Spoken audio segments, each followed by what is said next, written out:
Welcome back. Pakistan में corona की चौथी लहर में शिद्दत आने लगी। मुल्क में कोरोना मस्बत केसेस की शरह 5.5% से ज्यादा रही। बलूचिस्तान में कोरोना के फैलाव की शरह 10.14% और सिंध में 9.64% रही। पंजाब में कोरोना केसेस में नुमाया इजाफा, शरह 2.3% हो गई। लाहौर में शरह 3.6% रिकॉर्ड की गई। 24 घंटे में कोरोना के 49,247 टेस्ट किए गए, जिनमें 2,783 मस्बत आए। 24 घंटे में कोरोना में मुब्तला मजीद 39 मरीज इंतकाल कर गए। लाहौर में 12 डेल्टा वायरस केसेस की तस्दीक। महकमा सेहत का कहना है 2 रोज कबल म्यू सर्विसेज और जना अस्पताल के 28 मरीजों के नमूने लिए गए, जिनमें से 12 में डेल्टा वायरस की तस्दीक हुई। भारतीय वायरस का फैलाव दूसरे वायरस से 50% ज्यादा है। लाहौर में इंसदादे कोरोना वैक्सीनेशन जारी है। बैरून मुल्क जाने वाले अफराद को एक्सपो सेंटर में मोडर्ना वैक्सीन लगाई जा रही है। तफसीलात बताएंगे हसन हफीज इस रिपोर्ट में। लाहौर समेत पंजाब भर में कोरोना से बचाव की वैक्सीन लगाने का अमल जारी है। एक्सपो सेंटर में अब तक बैरून ममालिक जाने वाले 9,000 से जायद अफराद को मोडर्ना वैक्सीन लगाई जा चुकी है। इंतजामिया का कहना है कि मोडर्ना वैक्सीन लगवाने वाले अफराद जरूरी कवायद साथ लाएं। मोडर्ना, साइनोवैक और साइनोफार्म 3 वैक्सीनेशन हो रही है। मोडर्ना सिर्फ पासपोर्ट और वीज़े पर इशू की जा रही है।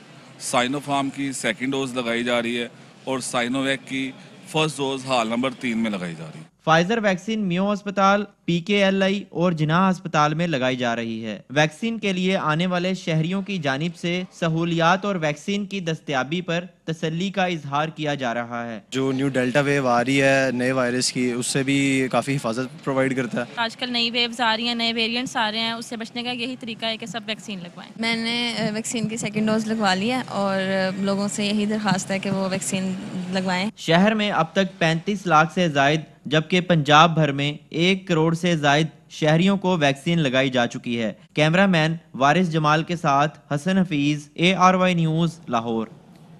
कराची में पाकिस्तान के सबसे बड़े वैक्सीनेशन सेंटर में रजिस्ट्रेशन का काम मुअत्तल हो गया। कॉन्ट्रैक्ट मुलाजमीन ने अवाम के रजिस्ट्रेशन का अमल रोक दिया। कराची एक्सपो सेंटर में 3 माह से तनख्वाह न मिलने पर वर्कर्स सरापा एहतजाज हो गए। सेंटर में 300 के करीब वर्कर्स रजिस्ट्रेशन के काम पर मामूर हैं। मुजाहिरीन ने प्ले कार्ड्स उठाकर एक्सपो सेंटर के बाहर एहतजाज किया। मुजाहिरीन ने हमें हमारा हक दिया जाए, जो वादा किया वो निभाया जाए के नारे भी लगाए। एहतजाजी मुजाहिरीन के मुताबिक तनख्वाह नहीं तो काम भी नहीं। शहरी कई घंटे इंतजार के बाद वापस जाने लगे। कोवैक्स की फराहम करदा ऑस्ट्राजेनेका पाकिस्तान पहुंच गई। वैक्सीन की 1.24 मिलियन खुराकें लेकर गैर मुल्की एयरलाइन की परवाज इस्लामाबाद पहुंची। कोवैक्स प्लेटफॉर्म ने पाकिस्तान को ऑस्ट्राजेनेका वैक्सीन मुफ्त फराहम की है। ऑस्ट्राजेनेका वैक्सीन सूबों को हस्बे ज़रूरत फराहम की जाएगी। ऑस्ट्राजेनेका वैक्सीन अमेरिका, यूरोप, खलीजी ममालिक समेत दुनिया भर में तस्लीम शुदा है। ऑस्ट्राजेनेका दायमी अमराज में मुब्तला कमज़ोर क़ुव्वत मुदाफ़ियत अफराद को लगाई जाएगी। ऑस्ट्राजेनेका बैरून मुल्क जाने वाले अफराद को भी लगाई जाएगी। कोवैक्स पाकिस्तान की 20% आबादी को मुफ्त वैक्सीन फराहम करेगा। वज़ीर दाखिला शेख रशीद और चीन के वजीर बराए पब्लिक सिक्योरिटी के दरमियान टेलीफोनिक राब्ता। शेख रशीद ने दासो हाइड्रो पावर बस हादसे में कीमती जानों के ज़िया पर इज़हार अफसोस करते हुए कहा, वज़ीर आज़म की हिदायत पर तहकीकात आला तरीन सतह पर जारी हैं। दोनों वज़रा ने इस अज़्म का इजहार किया कि कोई शरपसंद ताकत पाकिस्तान चीन ताल्लुकात को ख़राब नहीं कर सकती। शेख रशीद ने चीनी वर्कर्स को फुल प्रूफ सिक्योरिटी की फराहमी की यकीन दहानी कराई। अफगानिस्तान की कशीदा सूरत हाल पर अफगान हुकूमती वफ्द और तालिबान के दरमियान मुज़ाकरात आज कतर में होंगे। अफगान हुकूमत के तर्जुमान का कहना है कि फरीकैन मुज़ाकरात को आगे बढ़ाने पर बात करेंगे। अफगानिस्तान में अमन चाहते हैं, उम्मीद है कि मुज़ाकरात नतीजा खेज होंगे। अफगान सियासी वफ्द ने तालिबान से मुज़ाकरात से पहले अमरीकी नुमाइंदा खुसूसी ज़ल्मे खलीलजाद से मुलाकात की।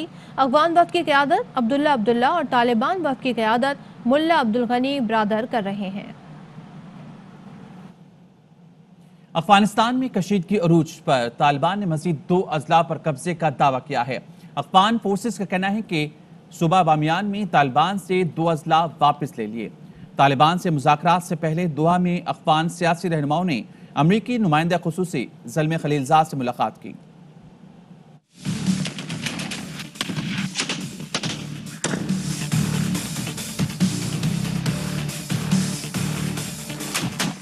अफगानिस्तान में कशीदगी उरूज पर, तालिबान और अफगान फोर्सेस आमने सामने। काबुल, कंधार और गजनी समेत दीगर अहम शहरों में कशीदगी बरकरार। तालिबान ने सूबे कंधार और लकमान के एक अजला पर कंट्रोल हासिल करने का दावा कर दिया। इधर अफगान फोर्सेस ने ऐलान किया सूबे बामियान के 2 अजला से तालिबान से कंट्रोल वापस ले लिया गया। अफगान वजारत दिफा का कहना है 24 घंटे के दौरान ऑपरेशन में 284 तालिबान मारे गए। वज़ीर-ए-आज़म इमरान खान ने गुज़िश्ता रोज़ उज़्बेकिस्तान में सूफी बहाउद्दीन नक्शबंद के मज़ार पर हाज़िरी दी।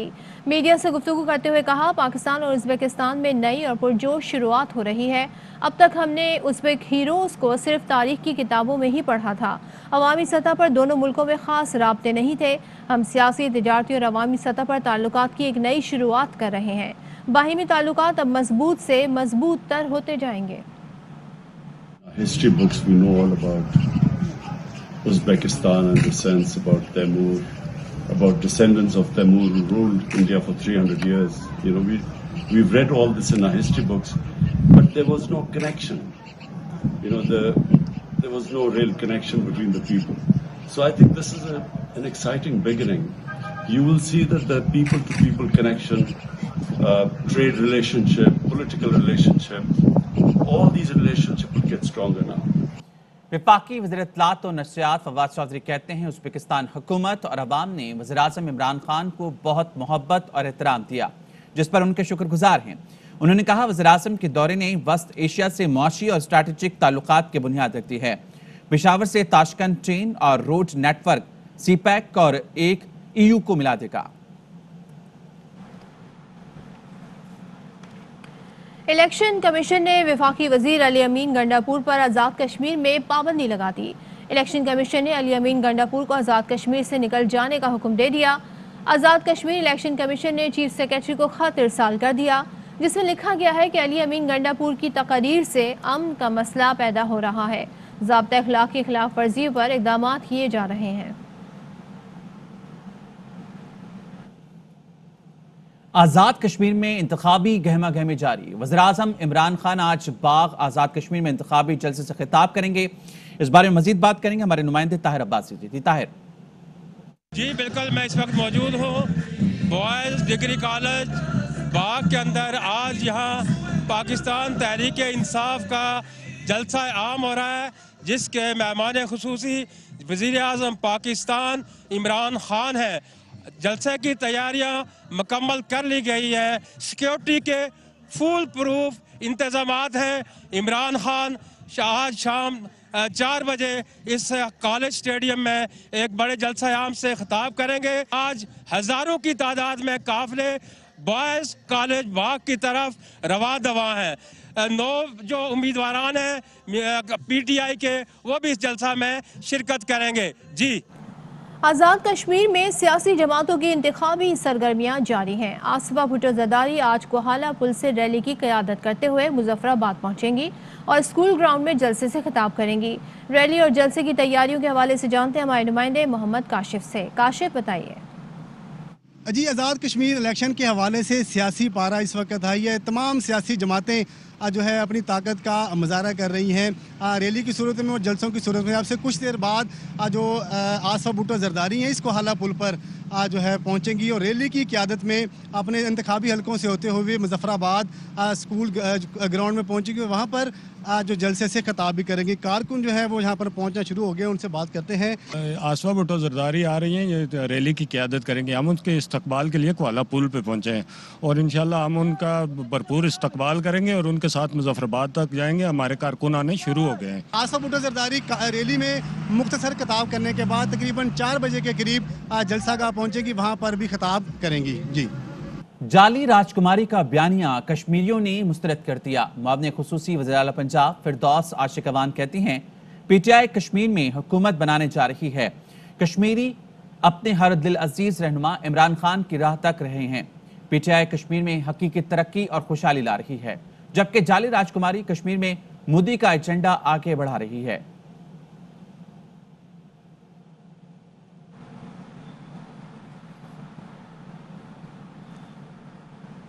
और साथ ही आपको बताएं कि वजीर मुमलिकत फ़ारूक हबीब का मरियम नवाज पर जवाबी बार, कहते हैं तकरीर सुनी तो 25 बार इमरान खान का नाम लिया। इनको इमरान फोबिया हो गया है। मरियम इतनी कश्मीर की बेटी है तो मुंह से RSS का नाम क्यों नहीं निकल रहा? मोदी के मजालिम के खिलाफ क्यों आवाज़ नहीं आ रही? इनको आज़ाद कश्मीर में अपनी शिकस्त नजर आ रही है। पेट्रोलियम लेवी जो है वो चार्ज नहीं कर रही। हुकूमत ने सेल्स टैक्स को भी 5 रुपए के करीब जो है वो कम किया। अपोजिशन का वो प्रोपेगेंडा के टैक्सेस बढ़ाए जा रहे हैं, इसकी ये नफी होती है और मैं इनको चैलेंज करता हूँ कि आएं और अब आके बताएं कि कौन से टैक्सेस के अंदर जो है वो इजाफा किया गया है। इस इंतखाबी मुहिम में मैंने एक तकरीर सुनी, उस तकरीर में 25 बार वजीर आजम इमरान खान का नाम लिया गया। ये है इनको इमरान खान फोबिया। कश्मीर की बेटी होने का इतना आप दावा कर रही हैं तो अपने चचा मोदी के लिए क्यों नहीं कहती कि वो कश्मीर के अंदर मुजालिम ढा रहे हैं? मरियम के मुंह से RSS का नाम क्यों नहीं निकल रहा? जिक्र ये नहीं करते और कश्मीर के सौदे के ताने जो है वो हमें देते हैं और वो लंदन बैठ के अल्ताफ सेंटू का किरदार अदा कर रहे हैं। कहते हैं जी इदारों ने उनको निकाल दिया। आपको इदारों ने नहीं निकाला, आपको आपके करतूतों ने निकाला। जिस किस्म की ये गुल्लूक्रेसी के ऊपर उतर आए हैं, इससे वाज़ेह नजर आता है कि इनको अपनी शिकस्त नजर आ रही, क्योंकि पिछले 5 साल दौरे हुकूमत में इन्होंने कश्मीरियों के लिए कुछ भी नहीं किया। पीपल्स पार्टी की रहनुमा शरीर रहमान कहती हैं हुकूमत ने गंदम, चीनी और तेल की कीमत में 53% इजाफा किया। मजमूई हफ्तावार महंगाई की शरह पहले ही 12.75% थी। ईद से पहले रिलीफ के बजाय अवाम पर महंगाई का बम गिराया गया। गरीब को महंगाई, इश्राफिया को रिलीफ से नवाजा जा रहा है। अब गरीब यूटिलिटी स्टोर से भी खरीदारी नहीं कर सकेगा। महंगाई से तंग अवाम के लिए मीठी खबर। वजारत सनत और पैदावार ने चीनी की फ़ी किलो रिटेल कीमत 88 रुपये 24 पैसे मुकर्रर कर दी। वजारत सनत ने एलामिया में कहा है कि नई कीमत का इतलाक फौरी तौर पर होगा।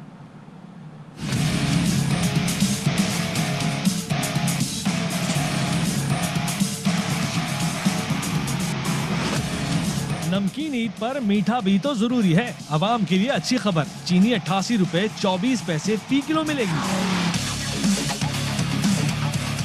वजारत सनत ने चीनी की रिटेल कीमत कम करके 88 रुपये 24 पैसे फी किलो कर दी। इतलाक फौरी होगा। वजारत सनत के एलामिये में कहा गया कि मुनाफाखोरों और जखीरा अंदोजों पर इख्तियारात का इस्तेमाल करते हुए चीनी की खुर्दा कीमत पैदावारी लागत के तखमीने पर मुकर्रर की, जिसमें टैक्स, तरसील के अखराजात और मुनाफा शामिल है। कंट्रोलर जनरल ऑफ प्राइसेस ने वफाकी दारुल हुकूमत और सूबाई हुकूमतों को हिदायत की है कि चीनी जखीरा करने और जायद कीमत पर बेचने पर कार्रवाई की जाए। शुगर मिलों, डीलर्स, डिस्ट्रीब्यूटर्स और रिटेलर्स के खिलाफ एक्शन लिया जाए। मुताल्लिका हुकाम हफ्तावार कारकर्दगी रिपोर्ट जमा कराएं। चीनी की नई रिटेल कीमत 15 नवंबर 2021 तक बरकरार रहेगी। वजारत सनत के मुताबिक फैसला अवामी मुफाद में है। चीनी अशिया जरूरिया की फहरिस्त में शामिल है। 7 माह में चीनी की कीमत 90 से बढ़कर 100 रुपए फी किलो कर दी गई थी। शुगर मिलों से बात की गई, लेकिन मिलों ने रजाकाराना तौर पर कीमत कम नहीं की।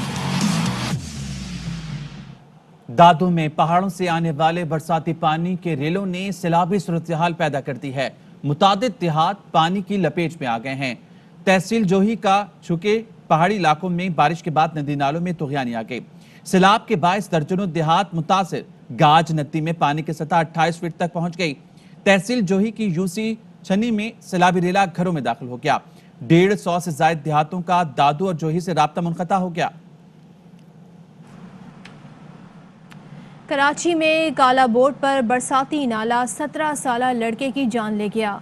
गम से निढाल वालिद का कहना है कि बेटा बारिश के बाद से घर नहीं आया था। बेटे की लाश काला बोर्ड नाले से बरामद हुई। वो तो दुकान से घर और घर से दुकान तक जाता था। नहीं, काला बोर्ड का क्या काम है? वो बेचारा दुकान से घर, उसको टाइम ही नहीं मिलता सोने का, वो तो सोता भी नहीं है, पढ़ता रहता है। मजीद खबरें ब्रेक के बाद।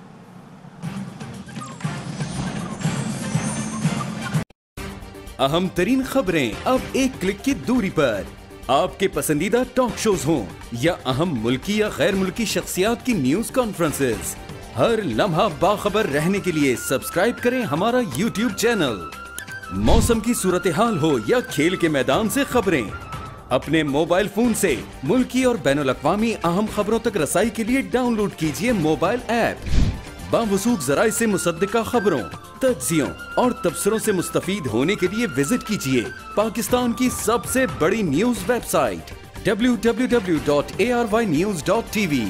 इन सब के अलावा पाकिस्तान का सबसे बड़ा फेसबुक पेज हो, सबसे बड़ा न्यूज इंस्टाग्राम अकाउंट या फिर ट्विटर, ARY न्यूज पहुंचा रहा है खबरें सबसे पहले आप तक, ताकि आप रहें हर लम्हा बाखबर।